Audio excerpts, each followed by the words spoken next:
Hello दोस्तों, आपका फिर से स्वागत है हमारा यूट्यूब चैनल कंस्ट्रक्शन टिप्स में। तो आज का इस वीडियो में हम आपको बताएंगे कि सर्कुलर कॉलम का फॉर्मवर्क क्वांटिटी कैसे निकालना है, यानी कि शटरिंग का एरिया आपको कैसे निकालना है। इससे पहले वाले वीडियो में हमने बताया था आपको कि सर्कुलर कॉलम का कंक्रीट क्वांटिटी कैसे निकालना है, और आज का इस वीडियो में हम बताएंगे आपको कि सर्कुलर कॉलम का फॉर्मवर्क एरिया आपको कैसे कैलकुलेट करना है। अगर आप फ्रेशर इंजीनियर हैं, फोरमैन हैं, सुपरवाइजर हैं, अगर काम सीखना चाहते हैं तो इस वीडियो को पूरा लास्ट तक देखिए।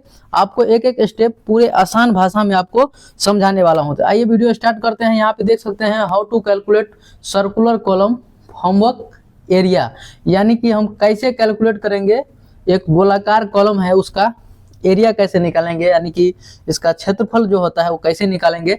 तो अभी हम इस वीडियो में बताएंगे आपको। सबसे पहले देखिए यहाँ पे हम लिखे हुए हैं जो पेरीमीटर होता है वो इंग्लिश में हमने लिख दिया है, या आपको हम हिंदी में यहाँ पे लिखते हैं वृत्त का परिधि। वृत्त का परिधि इक्वल टू होता है 2πr। अब परिधि किसको बोलते हैं, यानी कि पेरीमीटर किसको बोलते हैं, मैं आपको बताता हूं। मान लीजिए यहाँ पे हमारे पास एक सर्कल है, तो ये जो सर्कल है ये पूरा, ये जो गया है सर्कल जिस तरह से ये गया है, इस एरिया को, इसका जो पूरा लेंथ होगा, मान लीजिए हमारे पास, हम आपको एक एक डिटेल में बताएंगे, अच्छे से बताएंगे ताकि आपको समझ में आना चाहिए।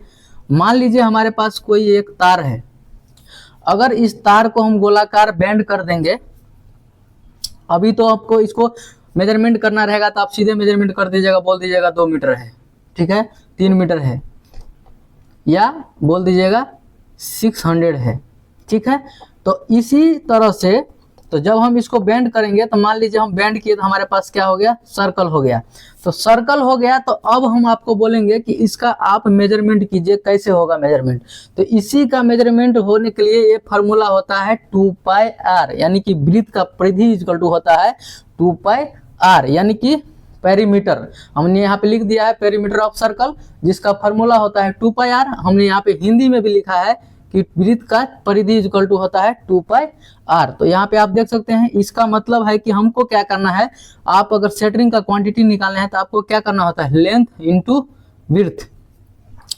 तो आपको क्या करना है, लेंथ इंटू हाइट आप गुना कर देंगे, या तो एल इंटू एच गुना करिएगा तो क्या होगा, आपको एरिया निकल जाता है।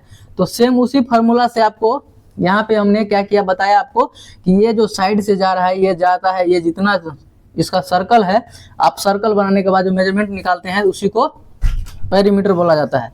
तो अब देखिए यहाँ पे वृत्त का परिधि हमने लिख दिया 2πr होता है। अब इसका हम कैलकुलेशन करेंगे कि कैसे करना है। तो यहाँ पे देखिए आप, हमने बता दिया आपको इस एरिया को निकालने के लिए। अब मान लीजिए यहाँ पे आपको एक सर्कल दिया हुआ है और यहाँ से यहाँ तक आर लिखा हुआ है, इसको बोला जाता है रेडियस। आपने पढ़े होंगे, आप डिप्लोमा किए, इंजीनियरिंग किए हैं, या आप पढ़ाई किए हैं तो आप ये पढ़े होंगे कि आर का मतलब क्या होता है, एच का मतलब क्या होता है, ये सब आप जानते होंगे। तो ये आपको निकालने के लिए क्या होता है, जो आपके पास ये जो दिया रहता है डायमीटर यहाँ पे आप देख सकते हैं 600 दिया हुआ है। तो हम क्या करेंगे, इसको d/2 कर देंगे, यानी कि डायमीटर d/2 मतलब डायमीटर इक्वल टू होता है, हमारे पास ये दिया है तो 0.6 हम कर देंगे तो क्या होगा, हमारे पास 0.3 मीटर मिल जाएगा। हमको क्या मिल जाएगा, ये r मिल जाएगा, ये r हमको क्या होगा, मिल जाएगा। तो यहाँ तक आपको समझ में आया होगा कि कैसे हम r निकाले हैं। हमने यहाँ पे आप देख सकते हैं, हमने लिख दिया है कि r इक्वल टू 0.3 मीटर। तो सबसे पहले इसको आपको समझाना था, हम समझा दिए। तो देखिए इस कॉलम का जो हाइट दिया हुआ है, ये हाइट दिया हुआ है आपको कितना, 3 मीटर। और इसका डायमीटर का हम बात करेंगे तो डायमीटर कितना दिया हुआ है हमको, 0.6 मीटर दिया हुआ है। अब इसका जो हम एरिया निकालेंगे, तो एरिया निकालने के लिए सबसे पहले ये फार्मूला लगाना है आपको। तो ये फार्मूला हम कैसे लगाएंगे, यहाँ पे देख सकते हैं आप, हम लिख दिए हैं कि डायमीटर हमारे पास 0.6 मीटर है। तो हमारे पास फार्मूला क्या है, विड्थ का परिधि इक्वल टू क्या है, ये निकाल लेंगे। अगर हमको लेंथ पता चल जाएगा तो हाइट से हम गुना कर देंगे तो क्या होगा, हमको एरिया पता चल जाएगा। तो मतलब ये यहाँ से यहाँ तक कितना लेंथ है उसको निकालने के लिए हम इस फार्मूला को लगाएंगे और उसके साथ ही हमारा हाइट कितना है उतना हम क्या करेंगे, इसमें मल्टीप्लाई कर देंगे। तो क्या हो जाएगा, हमारा एक ही बार में पूरा कहानी खत्म हो जाएगा। अब देखिए हम फार्मूला पे यहाँ पे लगाते हैं तो 2πr था ही और h कितना था हमारा 3 मीटर, तो हम यहाँ पे क्या किए 3 मीटर लिख दिए। इसके बाद यहाँ पे 2 था तो 2 डाल दिए और पाई का जो वैल्यू होता है वो एक वैल्यू होता है आपको 22/7 और एक वैल्यू होता है 3.14। आप दोनों में से कोनो वैल्यू डाल सकते हैं, कोई भी वैल्यू डाल सकते हैं, कोई दिक्कत नहीं है। आपको क्या होगा, सेम रिजल्ट आएगा। इसके बाद जब आप पाई का वैल्यू रख देंगे, इसके बाद बचेगा आपके पास आर के लिए हमने क्या किया 0.3 मीटर डाल दिया। हमने यहाँ पे निकाल दिया था आर का वैल्यू क्या होगा, क्योंकि हमारे पास ये जो सर्कल दिया था इसका पूरा वैल्यू हमको दिया हुआ है 0.6 मीटर।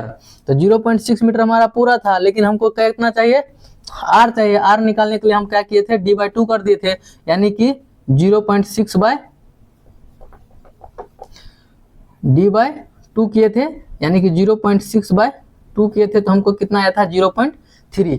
तो हम क्या किए यहाँ पे 0.3 लिख दिए। और हमारा हाइट का अगर हम बात करेंगे तो हमारा कॉलम का हाइट कितना था 3 मीटर था, इसको हम मल्टीप्लाई कर दिए तो हमारे पास टोटल रिजल्ट कितना आ गया 5.657 मीटर स्क्वायर, यानी कि आपको 5.657 मीटर स्क्वायर क्या हो गया, आपको शटरिंग का क्वांटिटी हो गया। यानी कि ये हमारा क्या हो गया, फॉर्मवर्क एरिया हो गया।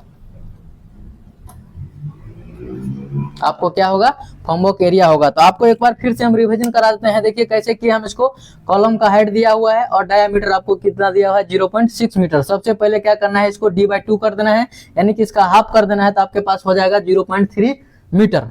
इसके बाद क्या करना है, 0.3 मीटर होगा तो हमको पता है कि पेरीमीटर ऑफ सर्कल का फार्मूला होता है 2πr, यानी कि विड्थ का परिधि बराबर होता है 2πr। हमने 2πr यहाँ पे लिख दिया। इसके बाद हम क्या किया, हाइट यहाँ लिखे हैं, डायमीटर लिखे हैं, इसके बाद पेरीमीटर इंटू हाइट हमने क्या किया है, कर दिया है। तो क्या निकालने के लिए, हमको एरिया निकालने के लिए, एरिया इक्वल टू होता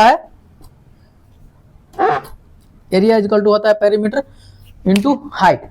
अब यहाँ पे देख सकते हैं 2 था तो 2 लिख दिया, यहाँ पे पाई का वैल्यू हमने लिख दिया 22/7। इसके बाद आर का वैल्यू 0.3 और एच मतलब जो हमारा कॉलम का हाइट है 3, तो हम कैलकुलेशन कर दिए तो हमारे पास आ गया 5.657 मीटर स्क्वायर। तो मैं उम्मीद करता हूँ दोस्तों कि आपको समझ में आया होगा कि राउंड कॉलम का फॉर्मवर्क एरिया आपको कैसे निकालना है।